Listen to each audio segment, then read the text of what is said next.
살짝 따뜻한 기운이 올라오는 시간입니다. 옆에 교우들과 함께 인사하도록 할 텐데요. 이렇게 해볼게요. 주님 덕분에 따라하십시오. 주님 덕분에 오늘도 기쁩니다. 성도님 덕분에 내일도 기쁘겠습니다. 네, 감사합니다. 찰스 디킨스의 소설 크리스마스 캐롤이라는 그런 소설이 있습니다. 혹시 아시는지요? 그러면 스크루지라고 하면은 아실런지요? 아마도 스크루지는 한 번은 들어보셨을 것 같습니다. 구두쇠의 대명사, 사랑을 나누기보다는 돈에 집착하는 한 사람. 근데 이 욕심쟁이 스크루지가 크리스마스 날 자신의 과거와 현재와 미래를 돌아보고 나서 아주 마음씨 좋은 사람으로 변한다는 이야기이죠. 그 소설 가운데 스크루지가 3번의 유령을 만납니다. 특히 마지막 미래의 크리스마스 유령을 통해서 자신의 미래가 쓸쓸한 죽음, 그리고 누군가에는 너무나 환호성을 지르게 되는 그런 죽음이 될 것을 보면서 이제 마지막 자신의 묘비를 지켜보며 이렇게 얘기하죠. 제발 부디 제게 기회를 한 번 더 주신다면 이 크리스마스의 의미를 기리고 과거와 현재와 미래를 되새기며 살겠다. 그렇게 절규하면서 이 아침에 깨어나게 됩니다. 그리고 어떻게 되죠? 진짜 그의 인생은 변하게 되죠. 돈을 사랑하기만 하였지 쓰지는 못하였던 이 스크루지가 외톨이 되었던 그 삶에서 변화되어서 마치 거듭난 사람, 부활한 사람, 다시 태어난 듯 보여지는 그 인생을 살게 되죠.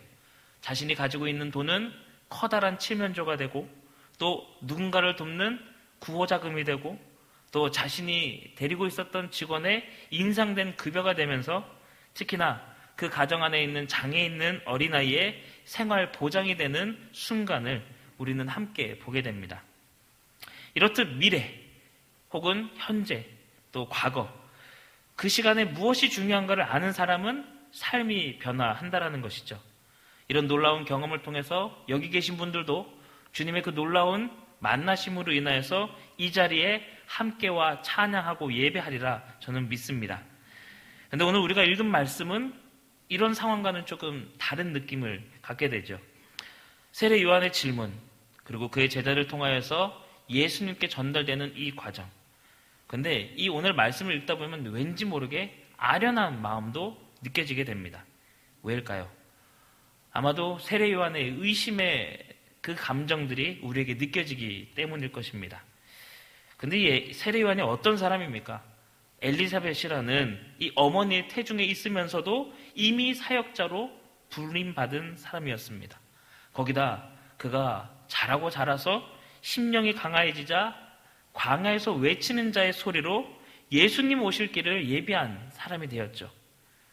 그러면서도 또 자신은 예수님의 신조차 들기 부족하다라며 겸손의 길을 걸었던 사람입니다.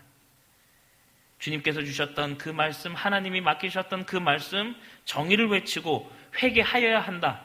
천국이 가까이 왔다. 라고 눈물로 전하던 이 마지막 선지자. 그런데 오늘 예수님을 향한 이 세례 요한의 질문에는 의심 가득한 음성이 들려지게 되는 것입니다. 실은 그는 오늘 현재 감옥 속에 갇혀 있죠. 아무런 제목도 명시되어 있지 않습니다. 아마도 붙여져 있다면 헤롯 왕 모욕죄 정도 될 것 같습니다. 그런 감옥 속에서 불안한 상황 속에서 하루하루를 견디고 있는 그 모습. 근데 그는 분명 예수님을 이미 만났었고 또 그가 하나님께서 말씀하시는 내 사랑하는 아들 내가 기뻐하는 자라고 칭찬받는 것도 직접 들었던 사람입니다. 그가 하나님의 어린 양으로 모든 짐을 다 짊어지실 분인 것조차 이미 세례 요한은 보았던 사람이죠. 그런데 자신이 만났던 그분이 왠지 의심가기 시작하는 것입니다. 내가 만난 이분 지금 뭐하고 있지? 내가 만났던 이 예수님은 지금 뭘 보여주고 계시는가? 짐작을 할 수 없었기에 그 스스로 의심을 갖게 되는 것이죠.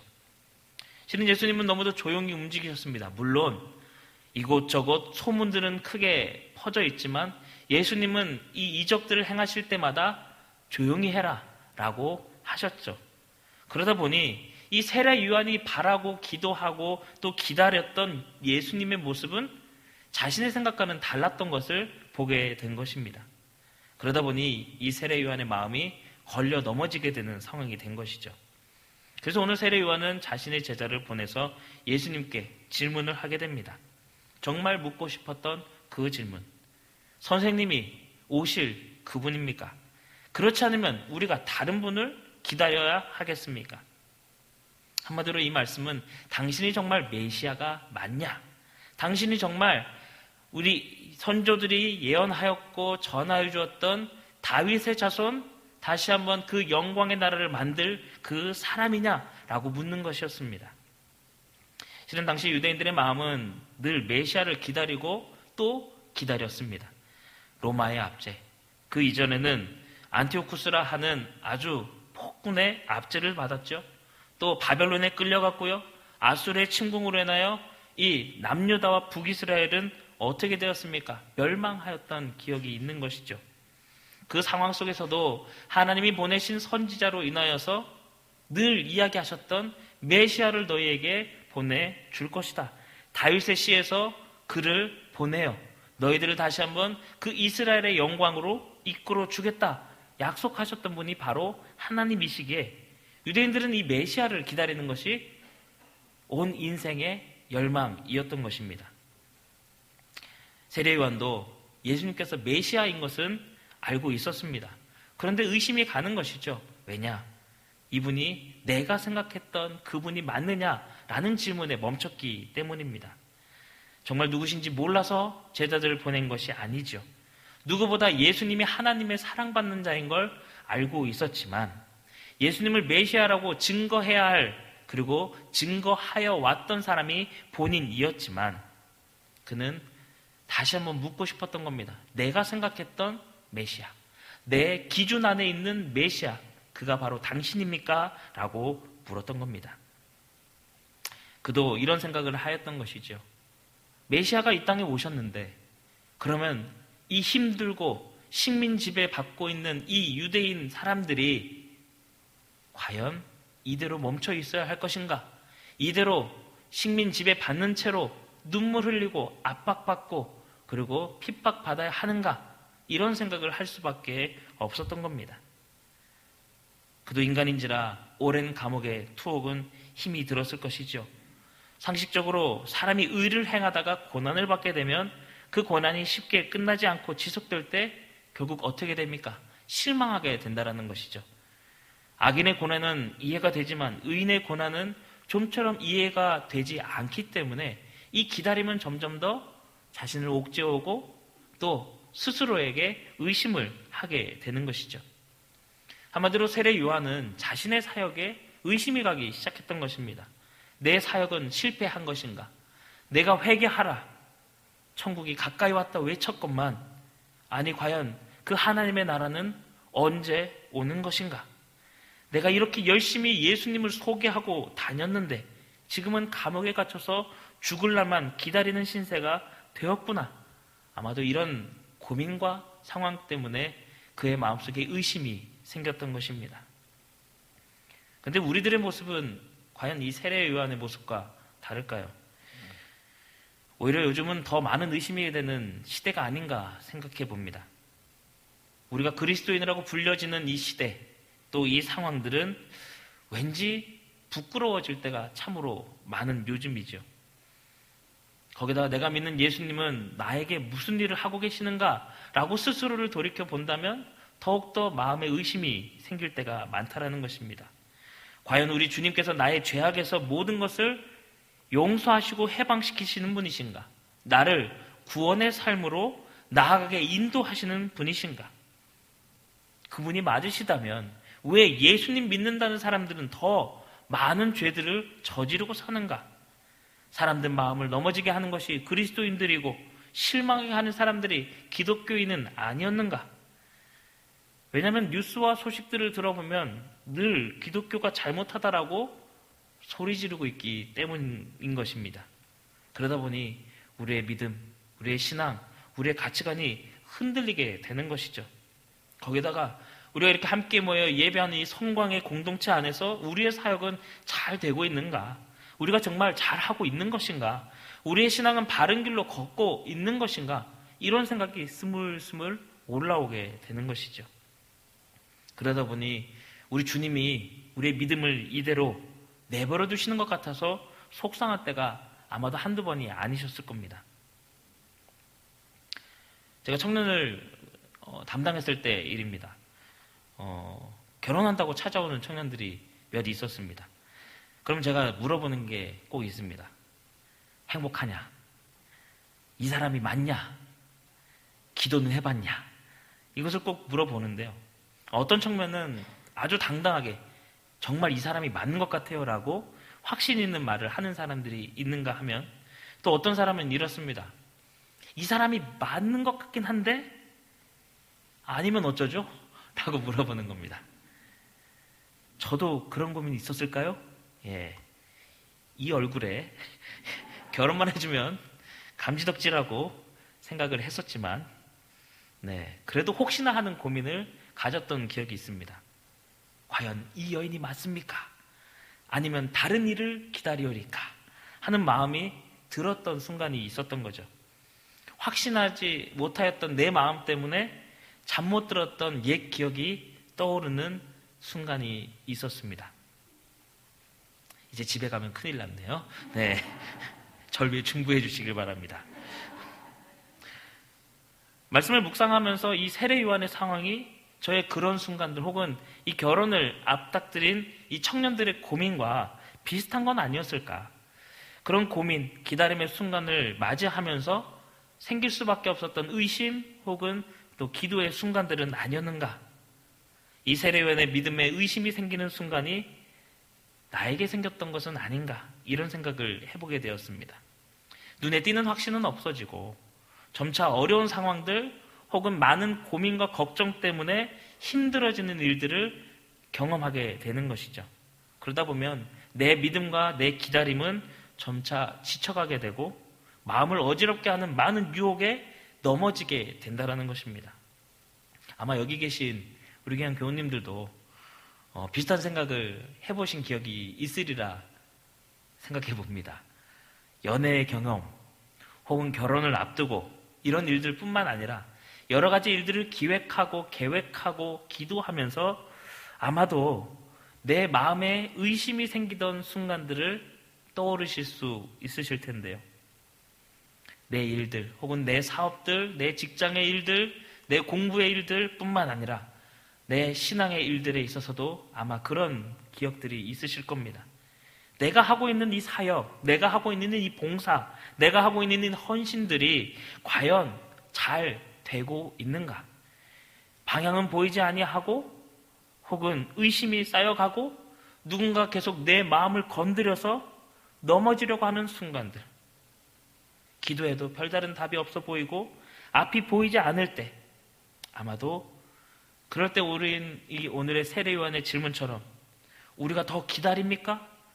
당신이십니까? 당신의 방향대로 내가 걸어가고 있습니까? 아니면 내가 다른 방법을 찾아야겠습니까? 라고 물을 수밖에 없는 것이죠.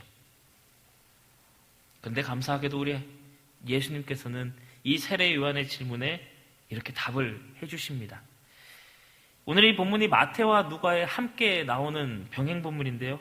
오늘 누가가 귀한 정보를 우리에게 제공해 줍니다. 누가복음 7장 21절 말씀인데요.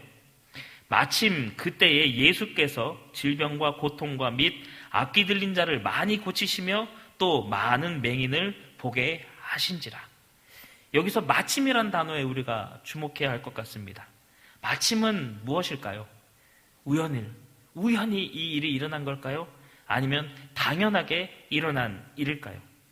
이 일은 마침 당연하게 일어난 일을 보게 되었다는 의미인 것이죠. 당연하게 예수님은 하실 일을 하고 계셨던 겁니다. 질병과 고통, 귀신 들린 자들을 고치고 많은 맹인들을 보게 하시는 귀한 사역.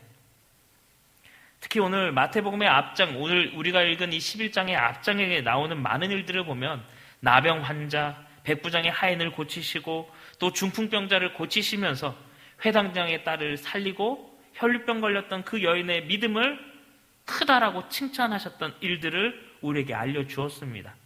뿐만 아니라 이 11장 앞장에 나오는 10장을 보면은 예수님이 누구를 부르셨습니까? 제자들을 부르십니다. 그리고 그들에게 전도 여행을 시키시죠.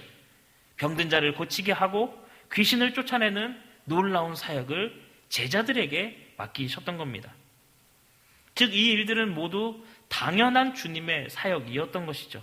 누가 보든 보지 않던 해야 하는 일들.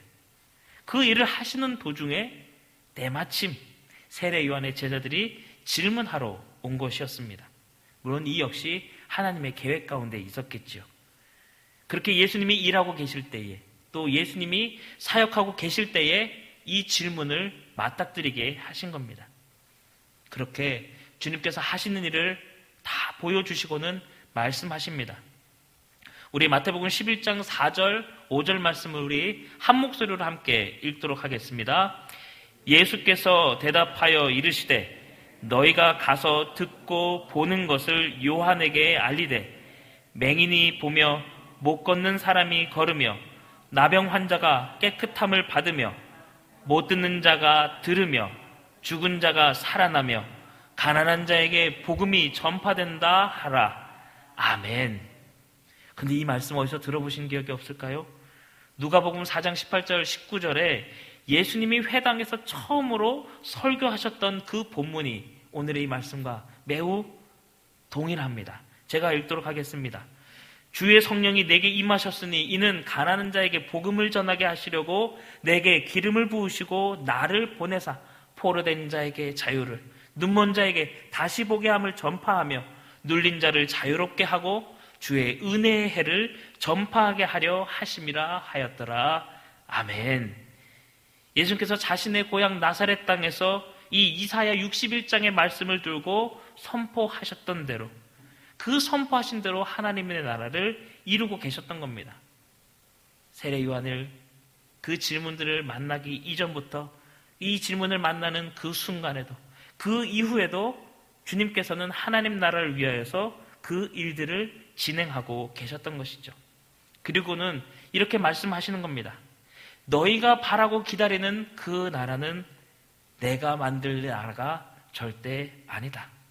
다윗의 자손이 세울 그 나라는 창이나 칼로 세워지는 나라가 아니라 칼을 쳐서 보습을 만들고 창을 쳐서 낫을 만들며 전쟁을 연습하지 아니하는 그런 나라가 바로 내가 세울 나라이다. 가난한 자에게 복음이 전하여지고 포로된 자에게 자유를, 또 눈먼 자에게 다시 보게 됨이, 즉 주의 은혜의 해 희년의 복음이 선포되는 나라가 바로 내가 만들 나라이다. 가난하건 부자이건 포로된 자이건 힘이 있는 자이건 보지 못하는 자건 보는 자이건 모두 하나 되어 어울리는 나라를 내가 보여주고 또 만들 것이다 라고 오늘 선포하신 것이죠. 그리고는 내가 너희가 기다리던 바로 그 메시아다 라고 직접적으로 대답을 주시는 대신에 이렇게 말씀하시는 거죠.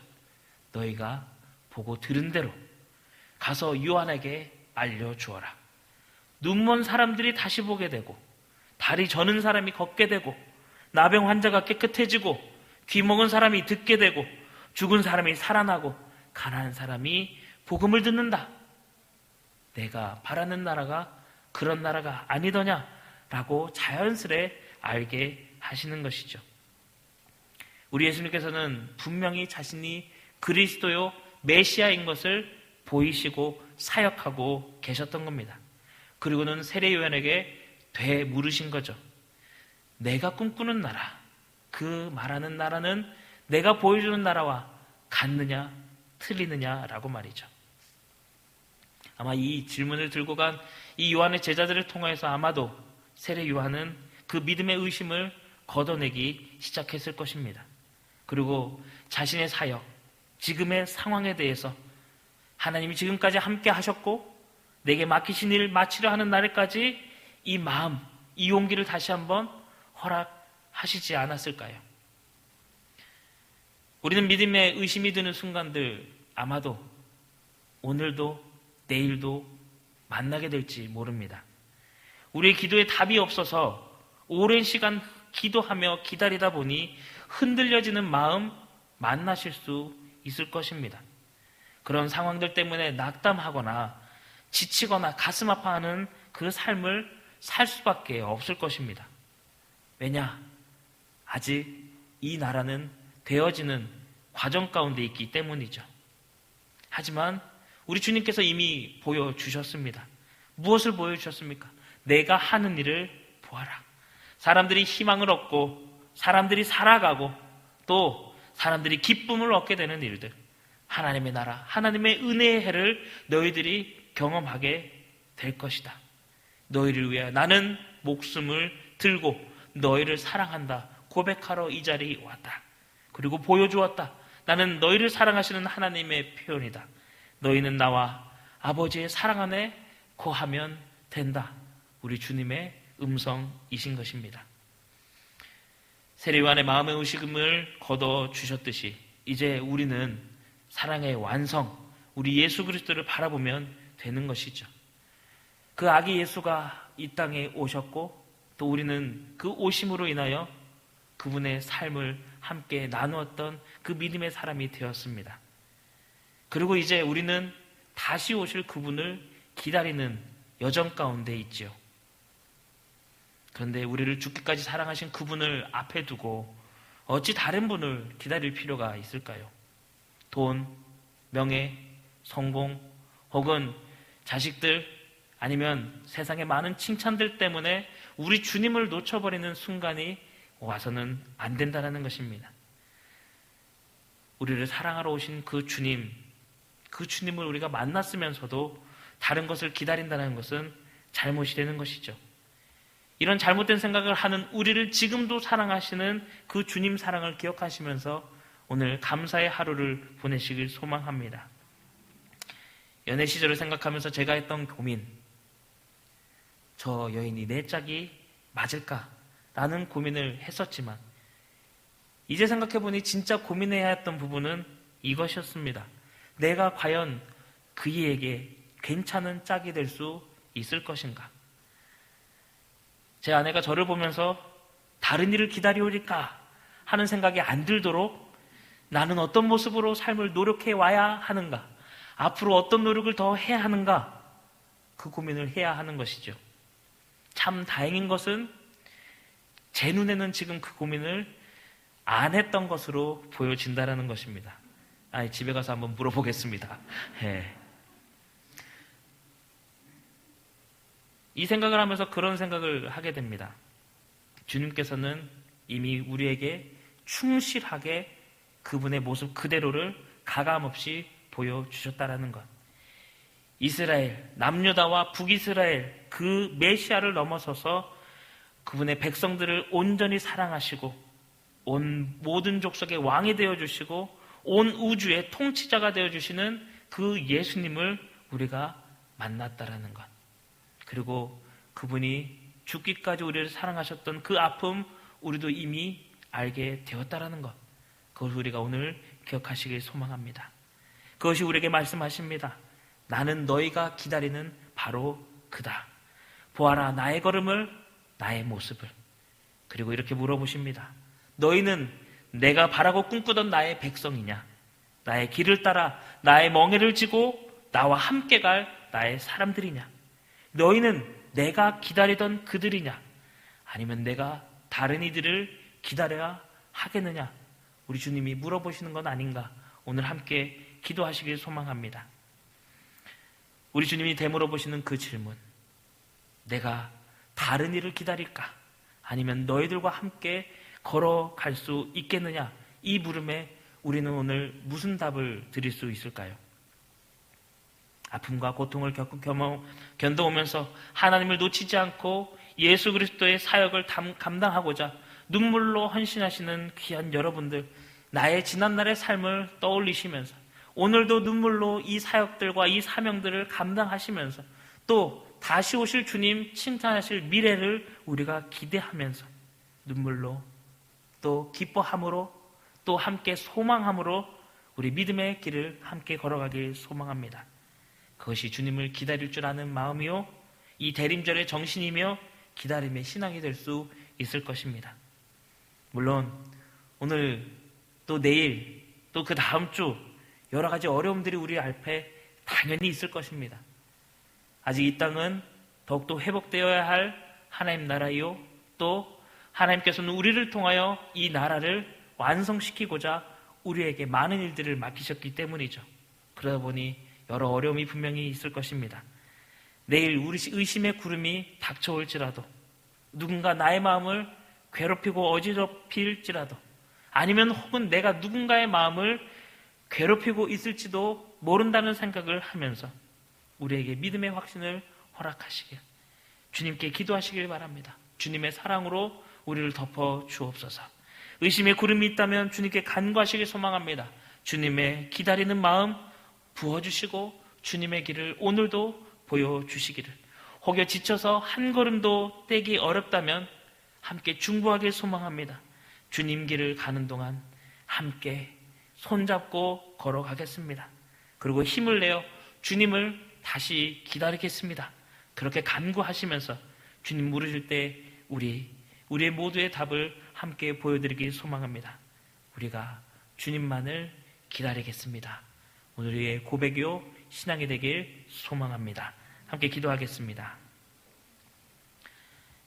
대림절의 기간, 소망과 평화와 기쁨과 사랑이 가득해야 할 이 시간, 하나님을 잊어버린 채 혹 예수께서 우리의 왕이요 구원자이신데 우리가 그것을 보면서도 들으면서도 우리의 주님으로 고백하지 못하고 있었는 것은 아닌지요. 세례 요한조차 의심하며 당신이 그분이십니까? 물었듯이 우리는 어제도 오늘도 하나님께서 보내신 아들 예수님을 우리의 주님이십니까? 라고 또 묻고 있는지 모릅니다. 하나님, 우리의 연약함을 구하오니 우리 예수님을 바로 보게 하여 주시고 예수님만 구주로 고백하는 우리, 내가 주님만을 기다리고 또 기대하겠습니다, 기도하는 삶을 살게 하여 주시옵소서. 간구하는 우리 모두가 되게 도와주시옵소서. 우리의 오실 그분이신 예수님의 이름으로 기도드립니다. 아멘. 우리 찬송가 208